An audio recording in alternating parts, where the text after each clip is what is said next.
Hey, this is Todd Hall, lead singer of the band Reverence. Wanted to give you a rundown on the songs we have on our new disc, When Darkness Calls. Reverence, the band, actually came about because Bryan and Holland contacted me via MySpace, believe it or not. I'd been singing in Jack Starr's Burning Star, still do, and I had a MySpace page showing off some old songs I'd recorded, some of the stuff I've done on my own, and Bryan heard it and liked it and contacted me saying he wanted to try and put a band together. And I thought, you know what the heck, I mean, it's fun to write music with people and just see where it goes, and that's really the perspective we took at first. But really writing with Bryan's been magical because, you know, it's really hard to find someone that you can click with and share the same vision with. And right from the start, Bryan and I have both been into the same type of music, that heavy, guitar-oriented music with soaring vocals. And that's definitely what you get with Reverence. I think when people listen to our stuff, they're going to definitely hear the 80s metal influence because we revere 80s metal, definitely. But I'm hoping at the same time that they're going to feel like they're hearing a modern twist or some modern sound to it as well.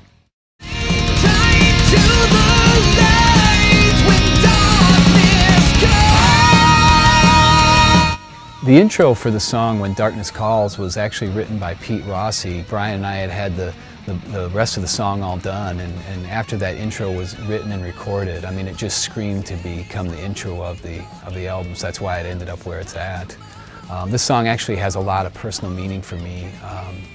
Back, you know, most of the time when I'm writing, you know, my ideas and my thoughts, they come out of life experiences. And back in 2011, I got a telephone call that a friend of mine, who'd been a friend for almost 20 years, had committed suicide, and it was just horrible. I couldn't even fathom it. And the very next day, I hadn't even told Bryan about it, and he sent me this song and said, hey, you know, I've got this song and I want to call it Darkness Calls. And I was like, wow, you know, it just seemed way too coincidental to me. And needless to say, those were the things I was dealing with at the time. And so I ended up putting together this, you know, the lyrics that I did. And, you know, I mean, after more than a year of dealing with this, you know, I can't even begin to scratch the surface on what somebody would want to do and why they would want to do something like this. But, you know, really this, and I don't think I've answered any questions or solved any dilemmas. It's really just a matter of me working through the emotions that I was feeling at the time.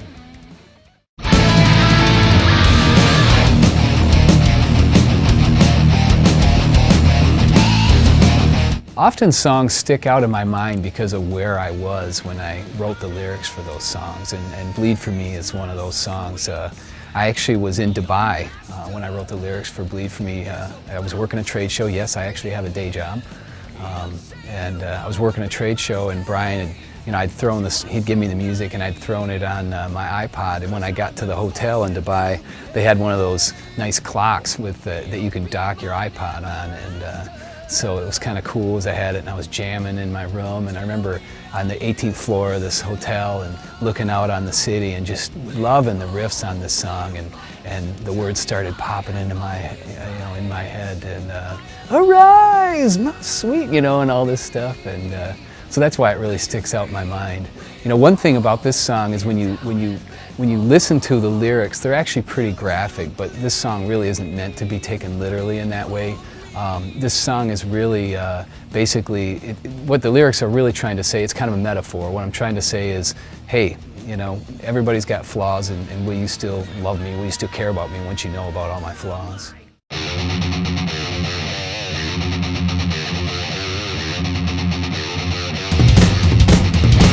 I wrote the song Phantom Road with Dirk Kloiber, who was Manowar's engineer that I worked with when I was recording the Jack Starr Burning Star Defiance CD. Dirk is a great guy, and he and I got along really well. Obviously, you got to spend a lot of time together in the studio, and you know, he's an awesome guitar player and a great songwriter, as well as a really good studio engineer too. And you know, he showed me a couple demos that he'd had that he didn't put any vocals on. And I was like, hey, you know, would you mind if I, you know, put some vocals on those for you? And he said, sure. And Phantom Road was one of those songs. And actually, Phantom Road is kind of interesting because it has the distinction of being the song that actually brought Bryan and I together. Because you know, I had this MySpace account and I featured Phantom Road on it, and Bryan heard that song and just loved it. And so that's actually how the song ended up getting on the CD anyway. It's the one that brought us together, and we asked Dirk for special permission to use it, and he was fine to let us do it. So.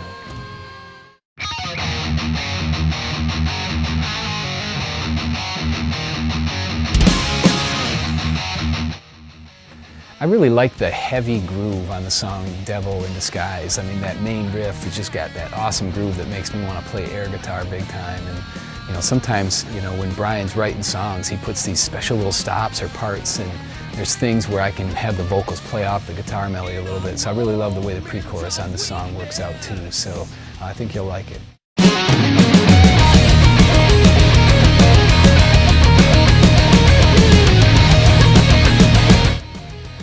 Too Late is one of those songs that I remember, you know, distinctly writing, just because I remember hearing the music for the first time. You know, the way Bryan and I work together, he typically will, you know, pretty much hash out a whole song and then send me the music, and then it's up to me to write the lyrics and the melodies for it. And man, the first time I heard Too Late, I remember just being blown away. I just loved the stops and breaks in that first heavy verse part. They just sounded so heavy and cool to me.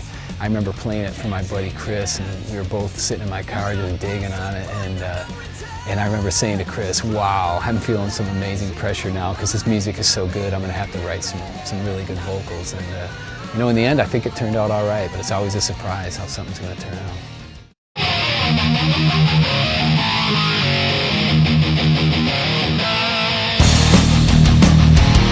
You know, great metal songs always have a guitar riff that's just really memorable and just moves you, you know.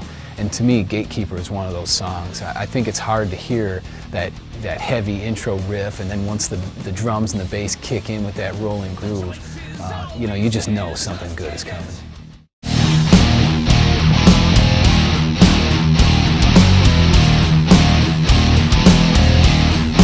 You know, most of the songs on When Darkness Calls have a pretty fast tempo.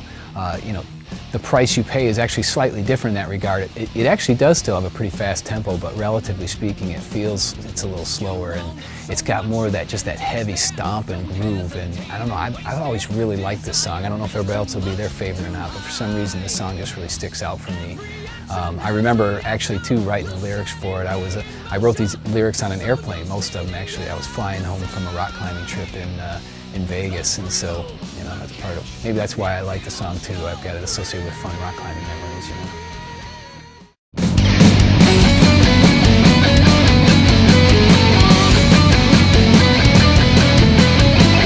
Yeah, the song Monster is actually kind of a Jekyll and Hyde type of story, really. It's about this guy who seems all cool and calm and collected, but whenever he gets angry, he just becomes a big jerk, you know.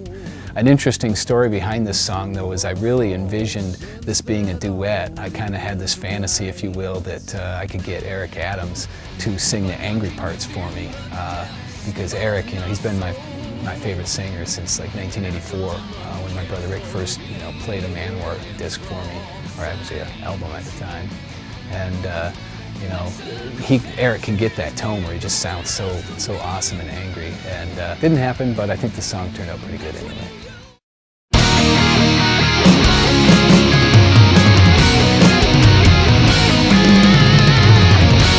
Revolution Rising is actually the first complete song that Bryan and I wrote together. Actually, the first song that we worked on was one called Call of the Wild, and it wasn't even complete. We had like an intro, a first verse, and a chorus, and I remember throwing some vocals on it, and it really was pretty lame. And sending it back to Bryan, and he was just like, yeah, scrap that, I'm going to work on something else. And luckily he did, because the next thing he came back to me was the music for Revolution Rising, and he said, hey, I want to call this one Revolution Rising. And when I heard it, I mean, I just totally heard those words on the chorus too. These melodies just popped in my mind, and I was pretty excited about it. Later on, Pete Rossi wrote the intro for it, and so that's how, you know, it ended up with the intro as well. And you know, I think if you hear it and you hear the drive and the energy and that, you know, the guitar riffs and the soaring vocals, to me, those are just trademark Reverence sounds. So I think it's really a good representation of what we do. And you know, after we wrote it, I was really excited because it made me feel like Bryan and I might have a good future, just because that song turned out so well.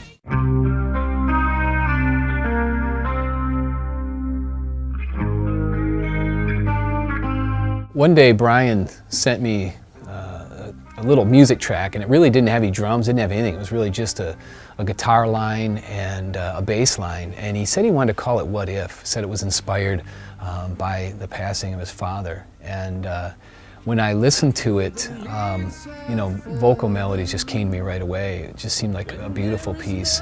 You know, I had some, I ended up changing the name though and calling it After the Leaves Have Fallen, because the guitar line just sang that to me. It just popped into my head that way. And I had reservations about the song. I mean, I liked the melody, but you know, I specifically told Bryan when we started this project that I didn't want to have any ballads on this album. It seemed to me that a lot of times bands in the 80s, you know, they'd have these great heavy albums, then all of a sudden in the middle of the album they'd have some ooh baby ballad, you know, and I don't, you know, some of those ballads actually were quite good, but you know what, I just didn't really want to go there. I didn't want to go there generally. That's not a topic that I write about anyway.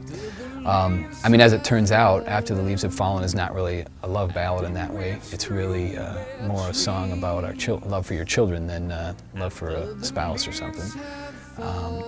One interesting thing about this song is that we just thought it was going to be like maybe a little hidden tidbit on the end. It was never supposed to be a full song. But when Doc and Pete Rossi, you know, heard it, they both, you know, they were like, "Wow, man, this thing needs to have a heavy section, a guitar solo, and all this." And you know, I was actually strictly against it, and you know, not like all upset, but I was like, "No way," you know. And I remember getting together, actually in this room here for the first time when we practiced it together, and they jammed out the heavy section. I'd never heard it. I'd never bothered to, you know, they'd never recorded it so I could hear it that way. And when they jammed that heavy section and I heard Pete's beautiful guitar solo, I was like, man, they got done and I was like, all right guys, you suck. And they're like, what? And I said, you know, man, that sounded so good, now I'm gonna have to keep it, you know. So that's how it ended up the way it is. And so it's actually a complete song now with heavy section too. So.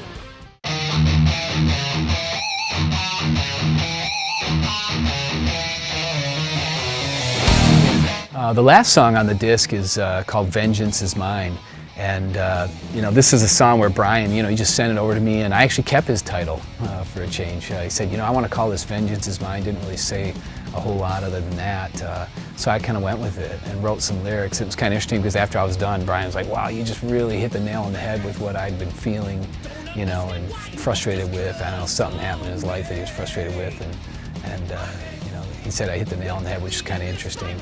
And I love the songs. I just love the energy of it. I love some of the extra vocals on the verses and stuff. Kind of, I think, unique little things for Reverence. And also, I love how it just ends with a nice metal scream. I mean, what could be more metal than that? Nice way to end the album.